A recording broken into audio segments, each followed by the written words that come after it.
Look alive, ladies and gentlemen. As you can hear, I am in the quiet voice. I am still in the vacation house. We do not sleep around here. There's football to be played. That means there's recaps to be done. So if I sound like I'm whispering, if I have a little bit of a NPR type feel, or like a nice book reading, books audio on tape, uh, it's because people everywhere in this house are sleeping. I was watching the game, and we decided that, on vacation, look, I carry around the book. Okay. This is where this is where we do the note taking. We take notes during the game. Boom. And then we talk about football. Period. That's how we do things on the show. We are here when other people are not. Other people might want to sleep. Other shows might want to be like, oh no, I'll do it later. No. The game just happened, and we had to talk about it. Secondly, went and played putt putt tonight. Electric Factory, great course. A lot of stairs, a lot of undulation, all kinds of stuff. But all right, let's get right into it, because the last time we did this a few days ago, um, the internet cut out on us, and then I had to do a whole bunch of audio editing, and I really don't want to do that again tonight. So 23-20, Seahawks win. We always like to do these things where we ask questions from a fan's perspective. First of all, the uniform. We made fun of the Cardinals uniforms, saying they look like tortillas, or they look like that old construction paper that was recycled back in grade school. But I have to, and when you look at them on the field, those uniforms had an interesting contrast to the grass and even to the Seahawks uniforms, because um, the Seahawks look like they were in HD, and the Cardinals uniforms look like they were blurry. Like, I remember whenever we were playing Nintendo back whenever I was a kid with my brothers, and we used to change the tint on the game so that the turtles would be different colors when we played Teenage Mutant Ninja Turtles. So that's what it reminded me of. It was a little off, but you know, it. I think looking up close, I was like, oh, okay, the colors, like the oranges and the reds, great football colors. We have to admit, we have to admit that was good. Um, but the big story of this, like, the whole, like, the game was terrible for, I don't know, 45 minutes, like, of actual game. Well, no, probably 50 minutes of gameplay. It was awful. The game was terrible. Um, Kyler Murray, I think the biggest story, if you're a Cardinals fan, your offensive coordinator stinks. It was so predictable. Kyler Murray scrambles only work whenever he's playing the 49ers, it feels like. It's unbelievable. Now, yes, I'm a 49ers fan. So if you're a Cardinals fan, I think the question you're asking yourself is, what in the world took Kyler Murray and Marvin Harrison Jr. so long? Because everybody was roasting Marvin Harrison Jr. He had the the route where he stopped, what looked like he stopped on Kyler Murray's first interception. And then the second interception, he bobbled the ball and it popped up out of his hands. And there was a second interception. Both instances where they were driving, back crushing or bone crushing, back breaking mistakes. Um, so that's not great.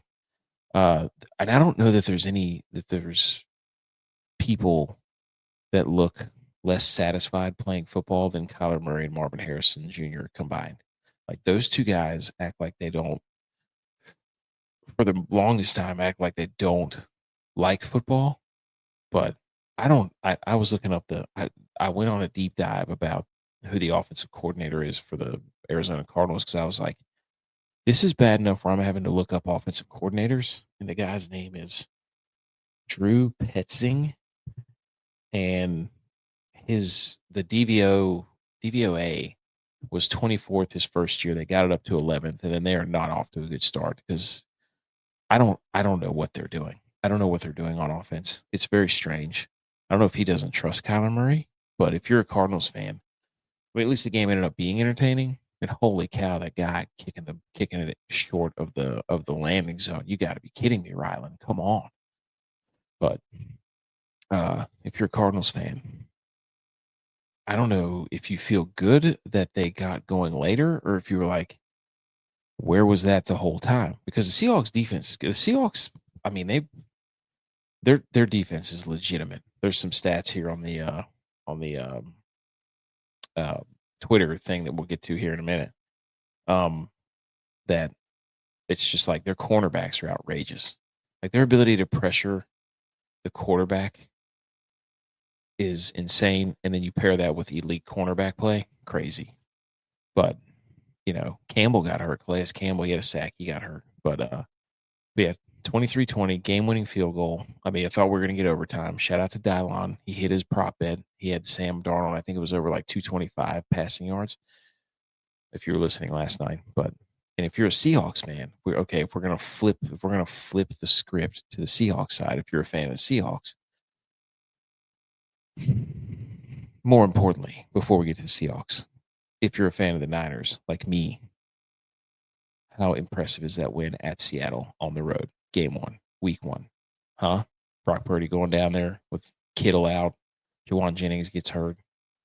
I mean, basically, third string tight end, third string wide receiver. And they're out there winning football games in Seattle. So people think the Niners aren't back. If you're gonna rank Seattle up there in the top of the NFL power rankings, don't forget that week 1, the 49ers beat them on the road. Game-winning drive by Brock Purdy. Game-losing drive by Sam Darnold. See, that's the thing. That's what I was about to. If you're the Seahawks and you're the Seahawks fan, do you feel good about this? About your defense is outrageous. Kubiak knows how to get Jackson Smith and Jigba open. Timely throws by Sam Darnold. I think there was one in the third quarter. Hold on, get this out of here. It was in the fourth quarter. Fourth quarter, 3rd and 6. Darnold, JSN on the double move down the sideline. Perfect throw. But Sam Darnold, his thing was, I think that was his 6th game-winning drive in the last 2 years from what I saw. Like, there he is. There's BMO. BMO said he laid some sick parlays down. He's back. Hey, and we're back. And we're back. But yeah, I think it's gonna the same thing holds true if you're a Seahawks fan. Your defense is pretty good. You've got a pretty good 1-2 punch at running back, not breakaway speed. Shout out to Kenneth Walker for wearing kind of like a hybrid cowboy collar. That's awesome. Like he's got a neck roll, but not really. It's kind of only on the sides. It's very interesting. So don't think we didn't notice about that. It looks like JSN has a really small face mask. It's got a very narrow viewing scope. It's very interesting. I don't know why. I always think that whenever I see his helmet, I'm like, JSN has just very weird. He's a very good route runner too. But the biggest question is, if you're Sam, dude, you didn't know Sam Darnold has got wheels? Did you not see that play from the Jets a few years ago where he went like 70 yards to the house?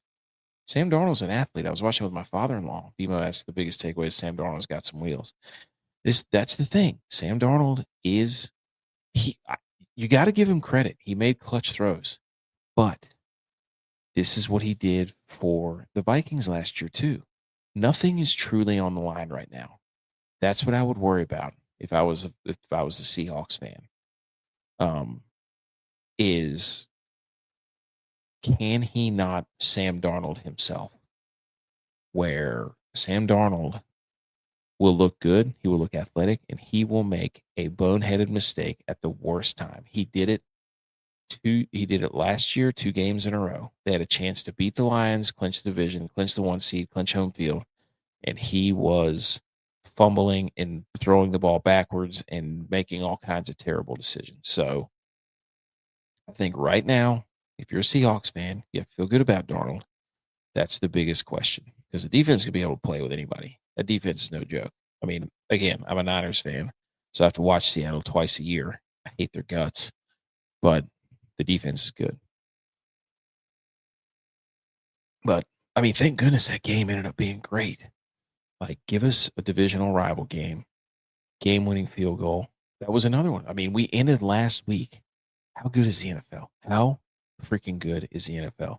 Last week we got blocked field goals, return for a touchdown, blocked field goals that lead to upsets, that missed field goals, and then we come straight into week 4.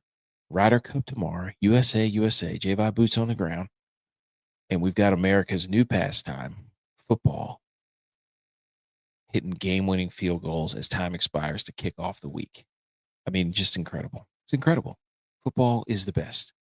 So again, here's a question I would ask that I wrote down.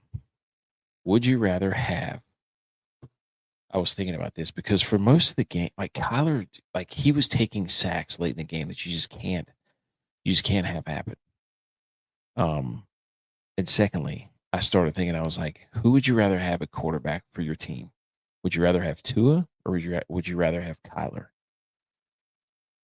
I feel like I'd rather have Kyler because sometimes he'll make some throws, but the whole Marvin Harrison thing, like when Marvin Harrison had that touchdown, like it was a great throw by Kyler.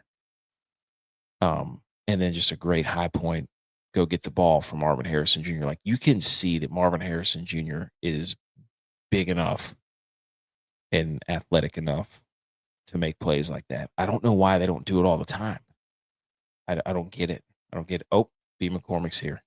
B. McCormick's here. He never misses. He's the GOAT. So yeah. I mean, people are going to look at like Colin Cowherd's going to get up there and lecture us about how great Sam Darnold is. Nobody denies that he can run. Nobody denies that he's got a big arm. His issue is, and Kubiak's got a great run, a very good complementary offense. Running the football, play action, so on and so forth. But Sam Darnold's issue is when the situation gets tense, he collapses, period. And you can tell me that it's a 6-game winning drive, this and that. That's great. Good. When things don't matter. That's all I'm saying. So I'm not being critical, but so I'm just saying. So in the first quarter, let's see. We had the Charbonnet. No, not in the first quarter. But yeah, that I looked up the Arizona's offensive coordinator, and that was interesting. So in the first quarter, let's go over the scoring plays. We had Ryland, he had a 33-yarder. Then you had the AJ Barner touchdown, tight end. Nice play design up the left side, 7 plays, 77 yards. Then to go 14-3 in the second quarter, you had that's what I'm talking about, B. McCormick. He just cashed 2 tickets, one in FanDuel, one in DraftKings. That's what I'm talking about. That's how you kick off week 4, baby. You kick off week 4. That's what I'm saying. Charbonnet had a touchdown run. So that was a 7-play, 90-yard drive, 2 minutes, 44 seconds. And then the third quarter, we're going to go to something here in a second that happened in the third quarter. That was not football. That didn't involve the game. Jason Myers hit a field goal, 17-3. Arizona answered with another field goal, 17-6. And in the fourth quarter, Jason Myers again, field goal. Then you get the Marvin Harrison Jr. touchdown in the fourth quarter. Great throw, great catch by Marvin. That's just like he went up, high pointed the ball, and you're just like, man, that's what that guy can do. And then you had a missed field goal by Myers, which ended up leading to the DeMarcado touchdown. And then in the fourth quarter, that jabroni Ryland kicks it short. But also, whenever Marvin Harrison Jr. caught that touchdown pass, Kirk Herbstreit said, "What a throw by Aaron Murray, Georgia alum."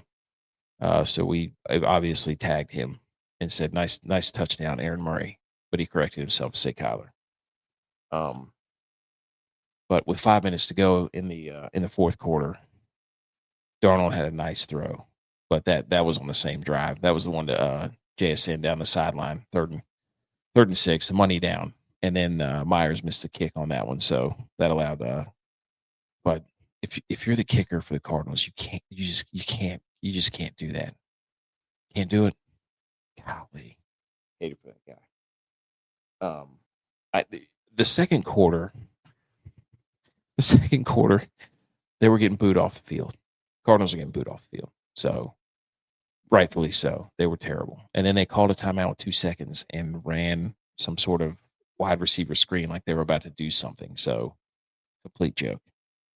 But that's pretty much the gist of the game. I mean, it started off like this is awful. Like these are supposed to be 2-1 teams, NFC West, best division football, and then nothing for about 50 minutes. So, but it ended up being a great ending. That's what we needed to kick off the week. Let's take a look at some of the stats here. I love looking at the stats. First downs, it was pretty even, 20-18. Third down efficiency, same thing.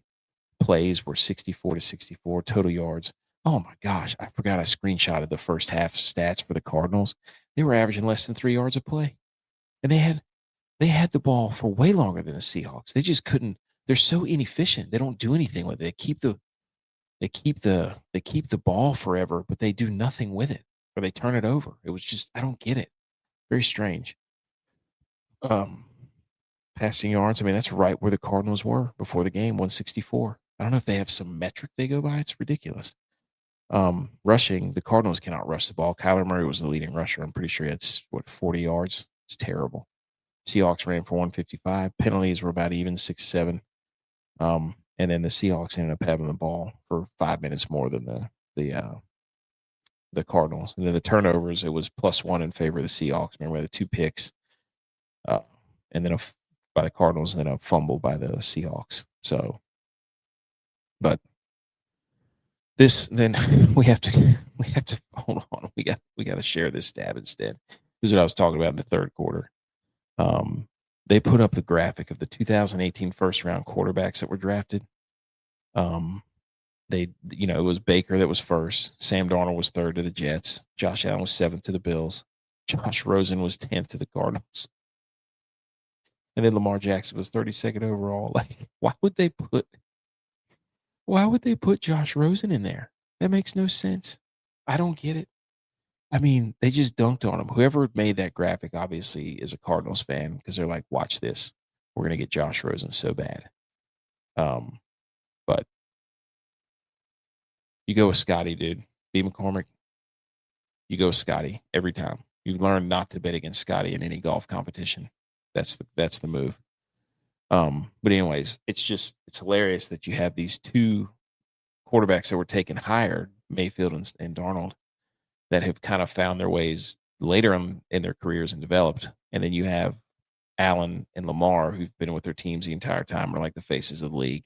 And then you have Josh Rosen, who they threw in there, got drafted 10th overall. They didn't need to do that to Josh Rosen. Come on, man. Come on, graphics guy. Leave him alone. Leave him alone. So, still, I can't believe they did that. I like it. Let's do both. Do both. I'm in agreement with that. So quickly, just some box score. Let's see who. Yeah, Kyler Murray led him in rushing. It just doesn't make any sense, dude. He took 6 sacks. The Cardinals gave up 6 sacks. You can't do that. You just can't do it. So, but that's what I was going to do. There was another. I had some next gen stats that we took off. This is what I was talking about. The Seahawks have 3 cornerbacks who rank top 5. This is from Next Gen Stats on Twitter across several metrics according to our new coverage responsibility model. Witherspoon is the 4th lowest targeted since 2024. Tariq Woolen is the number 3 most time spent in tight coverage. That's a weird stat. And Job is number 2 in EPA when targeted through week 3. So they've got some dogs on the outside, the Seahawks do. It's unfortunate, but the Seahawks finished with 14 different defenders recording at least 1 pressure on Kyler Murray. Only 1 defender finished with more than 2, and that was in Wosu. Murray's average time to throw of 2.37 seconds was his 4th fastest mark of his career. So they were, again, the Seahawks get pressure, period. So, and, that maybe made the Cardinals offense look worse, but they got to be better. You can't be dropping balls, Marvin Harrison. So it's not like Carr was making the wrong reads. I feel like he takes bad sacks. Like we saw Lamar do it against the Lions the other day. So, but anyways, Seahawks win 23-20. I'm gonna get out of here. Last day of vacation tomorrow. Everybody relax. Ladies and gentlemen, this has been the recap. I'm gonna get out of here before my internet cuts out at this vacation house. So, everybody have a nice Friday. It's been Friday for me for like 7 days. Go follow us on all the socials. We put up graphics. We put up polls. We put up our committee stuff for college football, for NFL, all that stuff. We'll put out our picks for actually one of our picks already hit. I forgot to put the graphic out. But if you listen to Wednesday's show, yesterday's show, you already know. Dylon, hot in the streets, ladies and gentlemen. Anyways, I'm going to go to bed. Everybody have a wonderful Friday.